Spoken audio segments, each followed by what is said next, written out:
Aku berhasil, aku berada di Pulau Surga Koh-Lanta dan aku benar-benar bisa tinggal di sini, di resort tepi pantai yang mewah ini. Hai, aku Achara, gadis berusia 17 tahun dari kota Krabi, Thailand. Betapapun menakjubkannya tempat ini, sebenarnya aku ke sini bukan untuk berlibur. Sebaliknya, aku di sini untuk bertemu kembali dengan cowok yang aku selamatkan 10 tahun lalu. Aku hampir lupa dia ada sampai minggu lalu. Ketika aku menemukan postingan Facebook Thomas, seorang perenang terkenal Inggris, mencari gadis misterius yang menyelamatkan nyawanya saat masih kecil. Thomas saat ini berada di Thailand untuk urusan bisnis. Jadi, inilah aku sangat ingin akhirnya bisa bertemu dengannya lagi. Aku sedang menunggu di dekat gerbang ketika tiba-tiba terdengar suara koper berguling di belakangku. Aku berbalik dan melihat dua gadis seusiaku berdiri di sana. Siapa mereka? Sebelum aku dapat mengatakan apapun, gerbang terbuka dan seorang wanita ramah mempersilahkan kami masuk. Menurut Nyonya Denvis, pengurus rumah tangga Thomas, dia mempunyai jadwal latihan di kota lain dan tidak akan kembali selama beberapa hari. Lalu dia memperkenalkan kami satu sama lain. Gadis berambut pendek bernama Sarai dan gadis berambut panjang bernama Kanda. Sayangku, aku harus mengatakan bahwa memiliki 3 gadis yang semuanya mengaku sebagai penyelamat Thomas adalah hal yang sedikit mengejutkan. Tapi aku yakin kebenaran akan terungkap nanti. Sampai saat itu tiba, harap tetap di sini dan anggap rumah kalian sendiri. Jadi, kedua gadis itu berpura-pura menjadi aku? Luar biasa. Tapi tidak masalah. Thomas akan segera menyadari bahwa akulah yang dia cari dan akan mengusir para penipu itu dari sini. Aku menurunkan koperku di kamarku, lalu turun untuk makan malam. Begitu aku duduk, Sarai berbicara. Berhentilah bertingkah. Aku tahu kalian berdua penipu, hanya berpura-pura menjadi aku agar kalian bisa mendapatkan kekayaan Thomas. Kamulah yang penipu. Rambut keriting dan tahi lalat. Kamu benar-benar sudah selesai belajar ya? OMG, dua gadis pemberani ini membuatku jengkel. Saat itu, Nyonya Denvis masuk, diikuti oleh pelayan dengan troli berisi makanan terlezat yang pernah aku lihat. Sekarang setelah Nyonya Denvis ada di sini, kedua penipu itu segera mengubah sikap dingin mereka menjadi senyum cerah dan tindakan manis. Nona-nona, silakan nikmati makanan dan minuman. Lalu besok pagi setelah kalian semua cukup istirahat, kita akan ngobrol sebentar.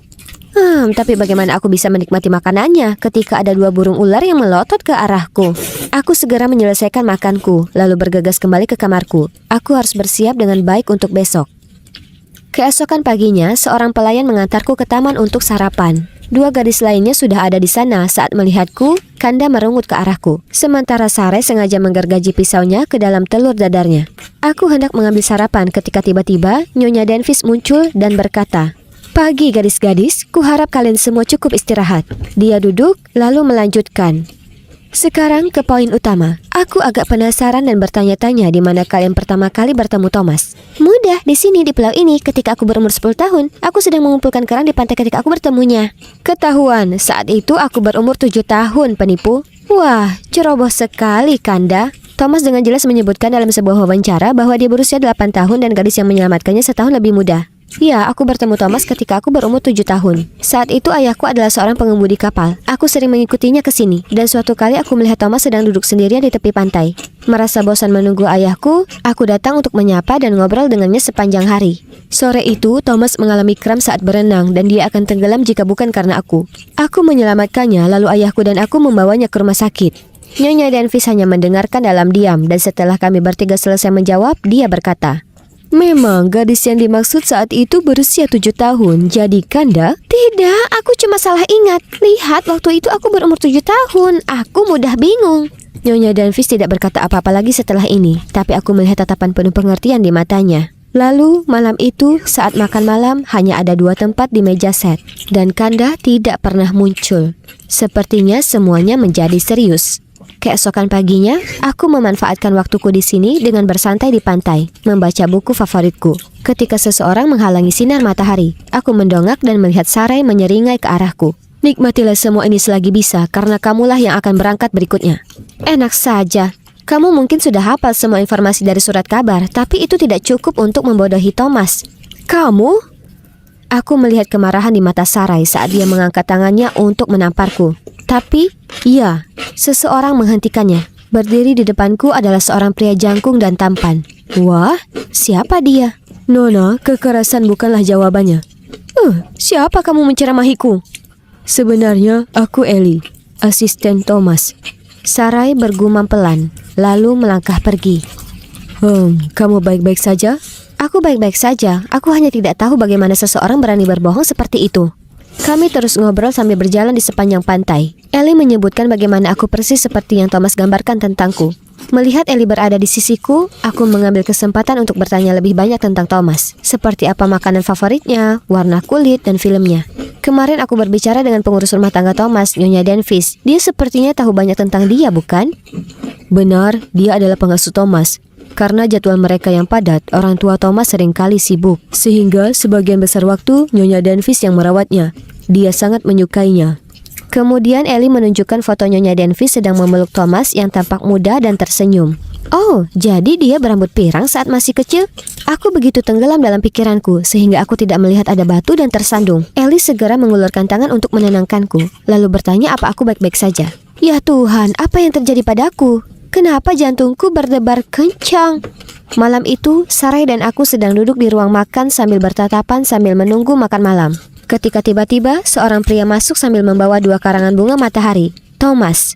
Oh wow, dia terlihat lebih tampan di kehidupan nyata. Sahabatku Dara seharusnya ada di sini untuk melihat ini. Aku menyuruhnya datang ke sini tapi dia tidak mau mendengarkanku. Sebelum aku sempat menyapa Thomas, Sarai bergegas mendekat dan memeluknya. Lalu dia berpura-pura menjadi emosional. Akhirnya kita bertemu kembali. Belum ada 1 hari pun berlalu tanpa aku memikirkanmu. Thomas dengan canggung mendorongnya menjauh, lalu menggaruk kepalanya. Ayo makan malam dulu, lalu bicarakan ini nanti. Makanannya tampak lezat seperti biasa, tetapi ada pekerjaan yang harus aku selesaikan. Hanya saja, setiap kali aku mencoba mengatakan sesuatu kepada Thomas, Sarah yang mengerikan itu menyelaku. Sejak pertemuan pertama kita, gambaran seorang anak laki-laki lucu berambut coklat telah terpatri di hatiku. Aku melihat Thomas berhenti sejenak dan bertukar pandangan penuh pengertian dengan Ellie. Maksudmu pirang kan? Dia pikir rambutmu coklat karena dia belum pernah melihatmu ketika kamu masih kecil. Dan itu membuktikan dia penipu. Thomas menatapku tertegun, lalu menoleh ke arah Sarai dengan kecewa sambil berseru. Bukan seperti itu, tolong dengarkan aku. Tanpa membiarkan Sarai menyelesaikan kalimatnya, Thomas dengan tegas berkata, apa kamu tahu aku bisa menuntutmu sepenuhnya atas peniruan identitas dan penipuan? Jika kamu tidak ingin mendapat masalah, segera keluar dari sini. Sarai tampak seperti hendak menangis, sambil tergagap tak berdaya, lalu segera bangkit dan pergi.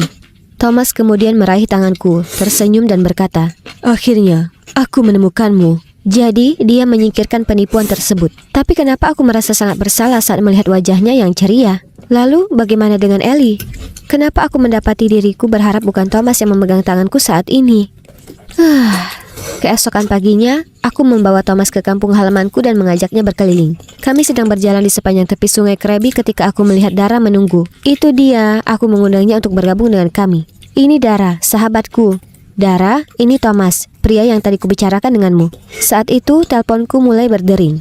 Maaf, aku harus mengangkat ini. Silakan teman-teman, aku akan segera kembali.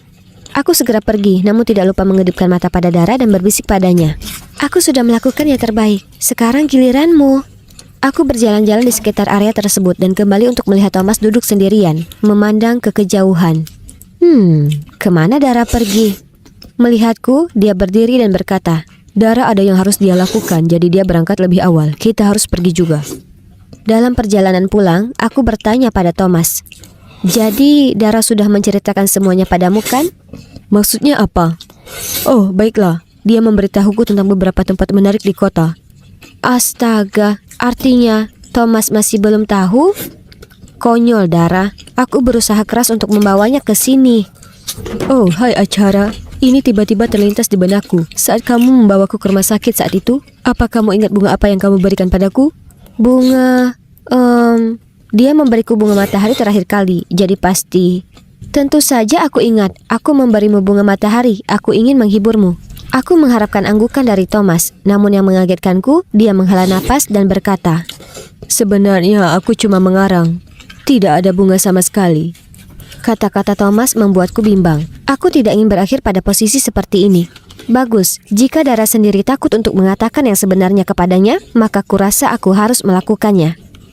Thomas, maafkan aku. Sebenarnya, jadi aku mengatakan yang sebenarnya kepada Thomas. Orang yang menyelamatkan Thomas hari itu adalah Dara, bukan aku.